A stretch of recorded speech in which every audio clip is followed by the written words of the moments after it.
Hello again, it's me. Oh, that's so bad. This is my shed. Well, it's me and my mate's shed that we just got built. It's pretty cool. Well, a lot of people told me to start a YouTube channel. I've finally done that. I have no idea what I'm doing. This whole holding the camera sideways thing, I don't know how to keep my face in the middle of it. I'll learn. Well, for the ones that don't follow me on TikTok, this is our shed. There's a couple of cool cars in it. We're going to show you around it today.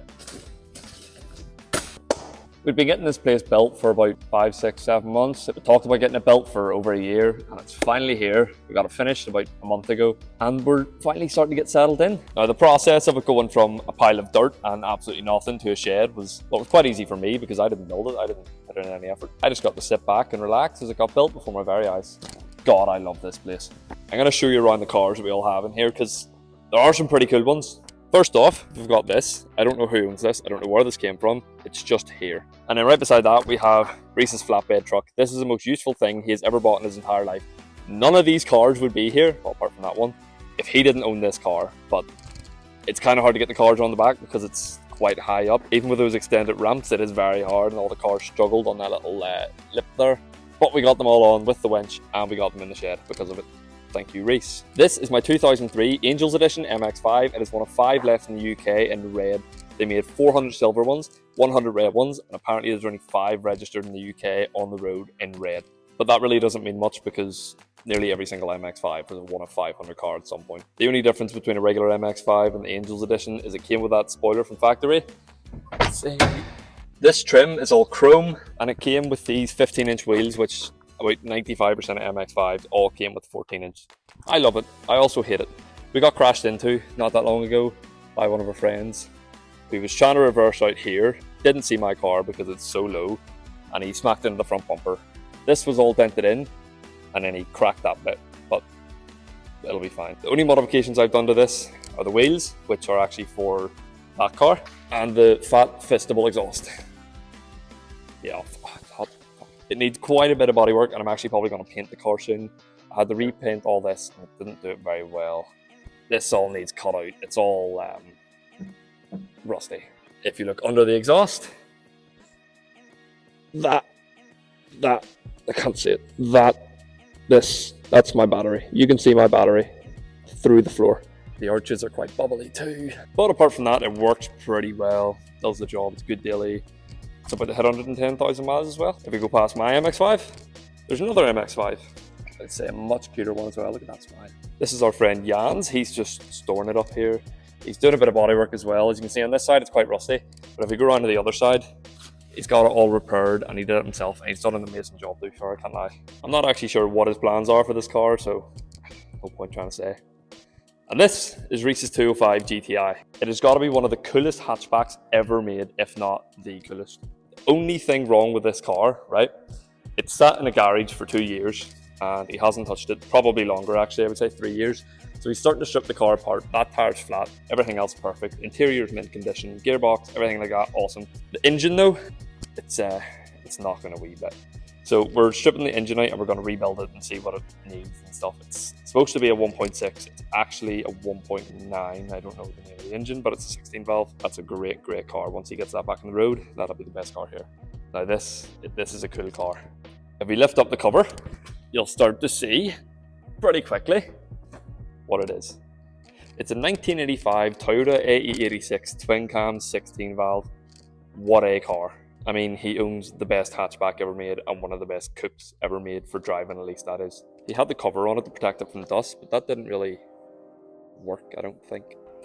Now, the interior is not too bad on this car. There's a few rips and stuff, but it'll all get sorted. The main issue is with the engine. It needs some work. It's also a little bit rusty, which it is going to get fixed as well. But going from one slightly rusty car to one very rusty car. So this is Jack's Civic. It's an EK Civic. I mean, I'm not even going to say much. I'm just going to show you.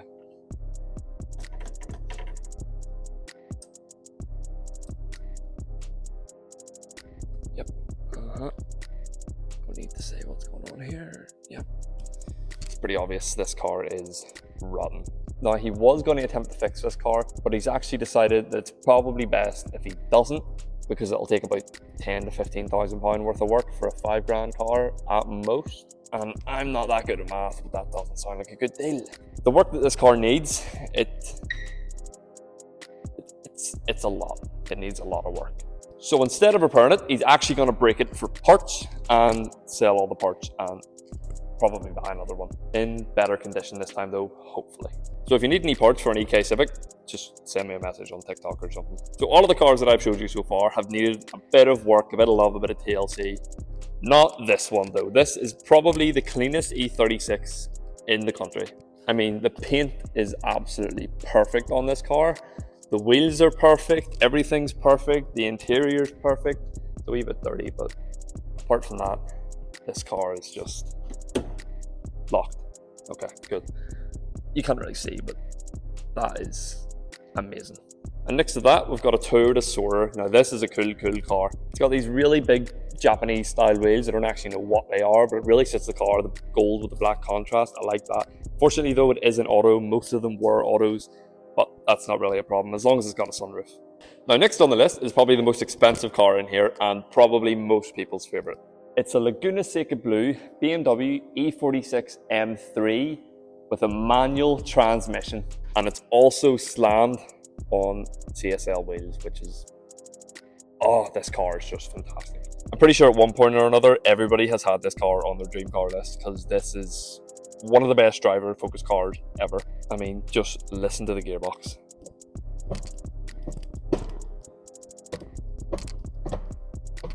Oh my, oh, this car is a work of art. Ugh.